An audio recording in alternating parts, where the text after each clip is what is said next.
اس کے بعد کی 3 آیتوں میں اللہ تبارک و تعالی نے منافقین کی ایک اور خرابی کا بیان فرمایا ہے، اور اس خرابی کی تشریح 2 مختلف طریقوں سے کی جا سکتی ہے۔ خرابی تو یہ بیان فرمائی ہے کہ جب ان سے یہ کہا جاتا ہے کہ تم زمین میں فساد نہ مچاؤ، تو بجائے اس کے کہ وہ اپنے فساد کا اعتراف کر کے فساد سے باز آئیں، وہ یہ کہتے ہیں کہ ہم تو فساد نہیں کر رہے بلکہ اصلاح کرنے والے ہیں، حالانکہ حقیقت میں وہ فساد پھیلانے والے ہیں۔ اور دوسری صفت یہ بیان فرمائی ہے کہ جب ان سے یہ کہا جاتا ہے کہ تم اسی طرح ایمان لاؤ جیسے کہ اور لوگ ایمان لائے ہیں، یعنی صحابہ کرام رضی اللہ تعالیٰ عنہ اجمعین جو سچے دل سے ایمان لائے تھے، ان کے ایمان کی طرح تمہارا ایمان ہونا چاہیے، تو بجائے اس کے کہ وہ اس بات کے اوپر اپنی ندامت کا اظہار کریں کہ ان کا ایمان ان جیسا نہیں ہے، الٹا وہ ایمان لانے والوں پر طعنے دیتے ہیں اور کہتے ہیں کہ کیا ہم اس طرح ایمان لے آئیں جیسے کہ بیوقوف لوگ ایمان لائے تھے۔ ان کے بارے میں اللہ تعالیٰ نے فرمایا کہ حقیقت میں بیوقوف تو وہ خود ہیں، لیکن ان کو اپنی بیوقوفی کا احساس نہیں ہو رہا۔ سوال یہاں پر یہ پیدا ہوتا ہے کہ منافق تو کہتے ہی اس کو ہیں جو حقیقت میں تو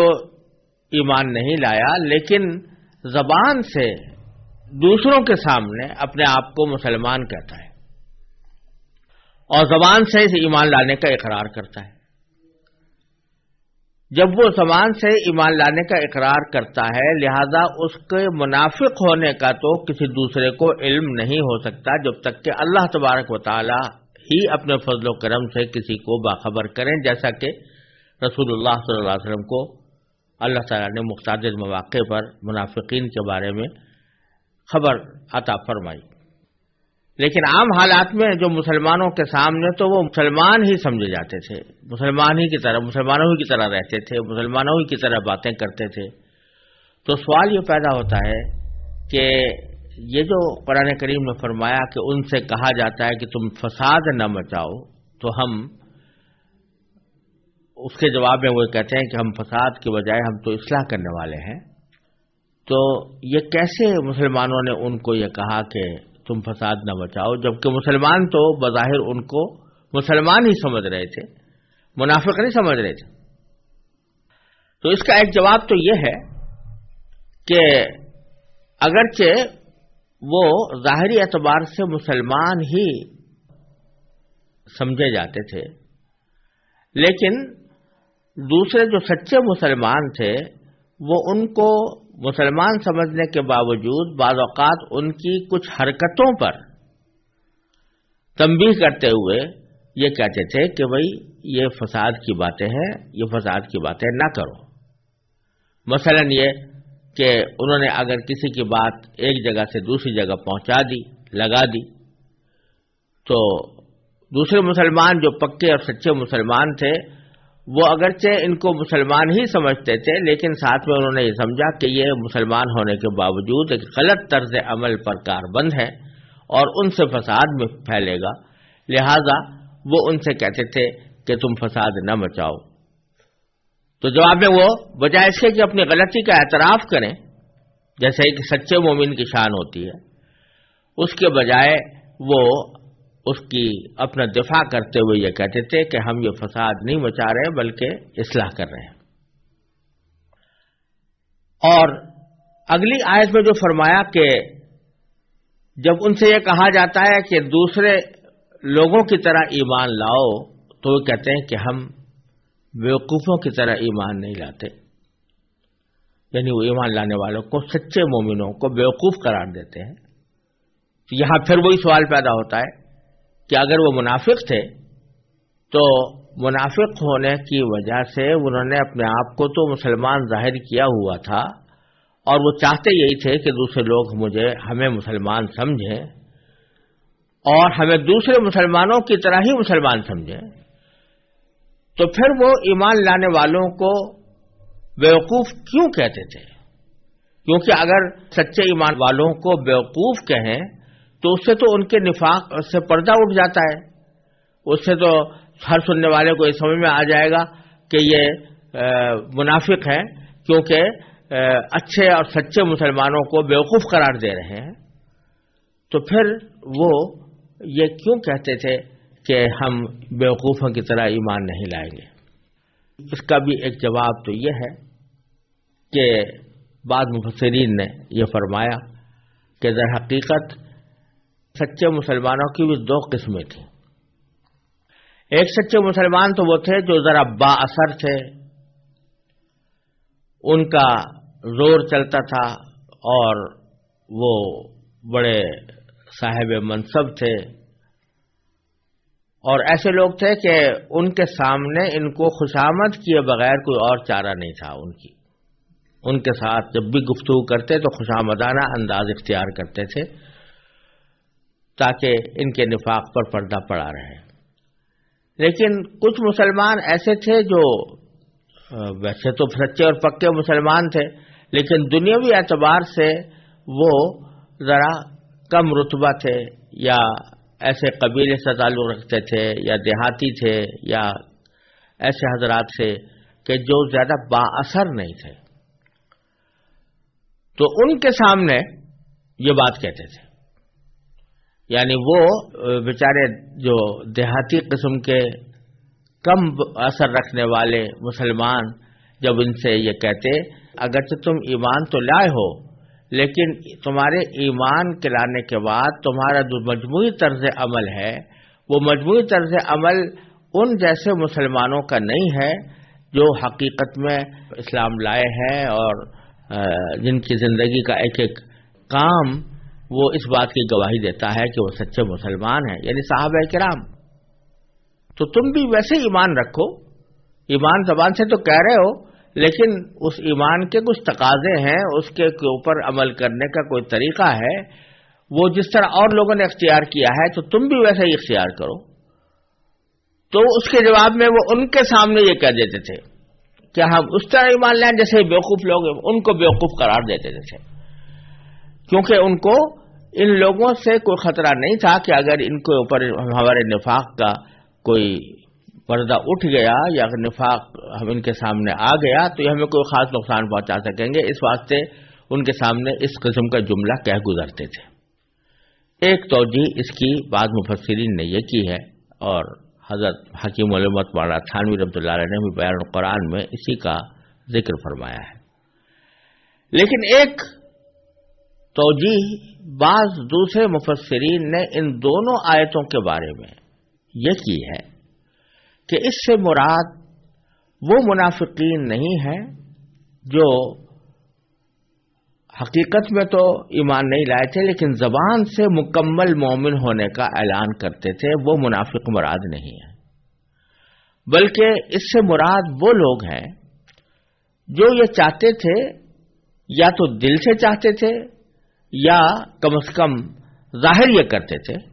کہ ہم یہ چاہتے ہیں کہ مسلمانوں اور یہودیوں کے درمیان کوئی سمجھوتا ایسا ہو جائے کہ مسلمان یہودیوں کو بھی مومن سمجھ لیں اور ان کے موجودہ دین پر رہنے کے باوجود ان کو مسلمان سمجھ لیں، نبی کریم سرور دو عالم صلی اللہ علیہ وسلم پر ایمان لانے کی شرط عائد نہ کریں اور ان کو مومن سمجھ لیں، اور یہودی مسلمانوں کو مومن سمجھیں، اور دونوں اپنے اپنے مذہب پر رہتے ہوئے ایک دوسرے کو برحق سمجھ لیں۔ یہ ان کے دماغ میں ایک منصوبہ تھا، یہ دماغ میں ایک تجویز تھی جس کی وجہ سے وہ یہ چاہتے تھے کہ مسلمانوں اور یہودیوں کے درمیان کوئی سمجھوتا دینی اعتبار کا ہو جائے، دینی قسم کا ہو جائے۔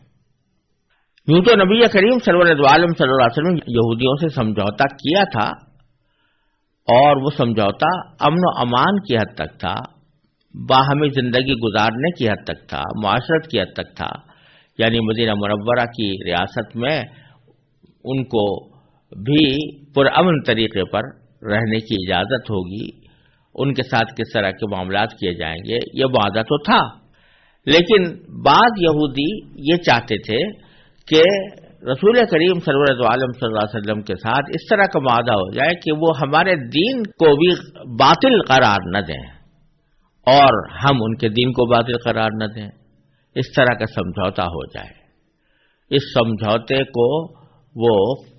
اصلاح کرنے کا ذریعہ قرار دیتے تھے، اور اس کا کچھ اشارہ دوسری جگہ بھی قرآن کریم میں آیا ہے کہ وہاں پر بعض یہودیوں نے کہا تھا کہ ان اردنا الا احسانا و توفیقا، کہ ہمارا مقصد تو یہی ہے کہ ہم اچھا کام کرنا چاہتے ہیں اور ہم آہنگی پیدا کرنا چاہتے ہیں۔ تو یہاں پر ان حضرات کے قول کے مطابق ایسے منافقین کا ذکر ہے، اس کو بھی منافقین کے زمرے میں شامل کیا ہے اللہ تعالیٰ نے، کیونکہ حق اور باطل کے درمیان سمجھوتا نہیں ہوا کرتا۔ حق اور باطل دو مختلف چیزیں ہیں، دونوں میں کبھی ملاپ نہیں ہو سکتا، لہذا اگر کوئی شخص حق اور باطل کو ملانا چاہے اور ان میں کوئی ہم آہنگی پیدا کرنا چاہے تو وہ بھی منافق ہی کی ایک قسم ہے۔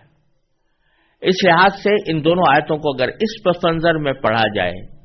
تو اس کے معنی یہ ہوں گے کہ جب ان سے کہا جاتا ہے کہ بھائی تم یہ جو بات کر رہے ہو کہ یہودی مذہب بھی درست اور اسلام کا مذہب بھی درست، تو یہ تو فساد پھیلانے والی بات ہے۔ تو جب ان سے کہا جاتا ہے کہ زمین میں فساد مت بچاؤ، تو اس کے جواب میں وہ کہتے ہیں کہ نہیں، ہم تو اصلاح کر رہے ہیں، ہم تو دونوں مذہبوں کے درمیان ہم آہنگی پیدا کر کے ایک اصلاح کرنا چاہتے ہیں۔ اور ایسے لوگوں سے جب کہا جاتا ہے کہ بھائی جب تم اپنے آپ کو کہہ رہے ہو کہ یہودی ہونے کے باوجود تم مومن ہو، تو پھر جب مومن ہو تو ایمان اس طرح لاؤ جیسے کہ اور لوگ لائے ہیں، یعنی صحابہ کرام، کہ اور سارے مذاہب سے، سارے ادیان سے، سارے عقیدوں سے دستبردار ہو کر وہ خالص اسلام کے اندر داخل ہو گئے، اس طرح تم بھی داخل ہو جاؤ۔ تو جواب میں وہ یہ کہتے تھے کہ کیا ہم اس طرح ایمان لائیں جیسے یہ بیوقوف لوگ لائے ہیں؟ یعنی وہ تو اپنے آپ کو بڑا مفکر اعظم سمجھتے تھے کہ ہم جو فلسفہ پیش کر رہے ہیں، ہم جو نظریہ پیش کر رہے ہیں وہ اصلاح والا نظریہ ہے، اور اس میں ادیان کی وحدت کا ایک تصور پیدا ہوتا ہے، تو وہ اعلیٰ درجے کا معاملہ ہے۔ اور یہ لوگ جو ہے انہوں نے اپنے آپ کو محدود کر لیا ہے صرف اسلام کی حقانیت کے اندر، کیا ہم اس طرح ایمان لائیں جیسے کہ یہ بیوقوف ایمان لائے ہیں؟ یہ اس گروہ کا تذکرہ ہے، اور اس کے جواب میں اللہ تبارک و تعالی نے دونوں موقع پر یہ فرمایا کہ یہ جو کہہ رہے ہیں کہ ہم فساد نہیں مچا رہے بلکہ اصلاح کر رہے ہیں، یہ بھی غلط، حقیقت میں فساد وہی مچا رہے ہیں، ولکن لا یشعرون، ان کو اپنے اس فساد کا احساس نہیں ہے۔ اور دوسری آیت میں بھی انہوں نے سچے ایمان والوں کو بیوقوف قرار دیا، تو بیوقوف قرار دینے کے جواب میں اللہ تعالی نے فرمایا کہ حقیقت میں بیوقوف وہ ہیں خود۔ انہوں نے اپنے تئیں یہ سمجھا ہوا ہے کہ ہم ایک بڑا شاندار نظریہ لے کر آ رہے ہیں،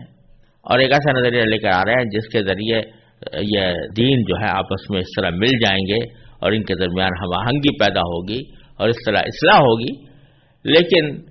اللہ تعالیٰ فرماتے ہیں کہ جو شخص حق اور باطل کے درمیان سمجھوتا کرنے کی کوشش کرے، اس قسم کا سمجھوتا کہ حق کو بھی حق سمجھا جائے اور باطل کو بھی حق سمجھا جائے، تو ایسا سمجھوتا یہ کوئی عقل مندی نہیں ہے، یہ کوئی دانش مندی کا تقاضا نہیں ہے، حقیقت میں بیوقوفی یہی ہے۔ کوئی شخص یہ سمجھے کہ صاحب جھوٹ بولنے کو بھی صحیح سمجھو اور سچ بولنے کو بھی صحیح سمجھو،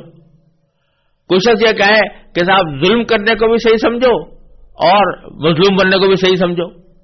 تو یہ حق اور باطل کا اس طرح کا ملاپ جو ہے یہ اصلاح نہیں کہے گا، حقیقت میں یہ فساد ہے۔ اور جو شخص یہ فساد بچانا چاہتا ہے، چاہے کتنا ہی اپنے آپ کو وہ فلسفی سمجھتا ہو یا اپنے آپ کو مفکر سمجھتا ہو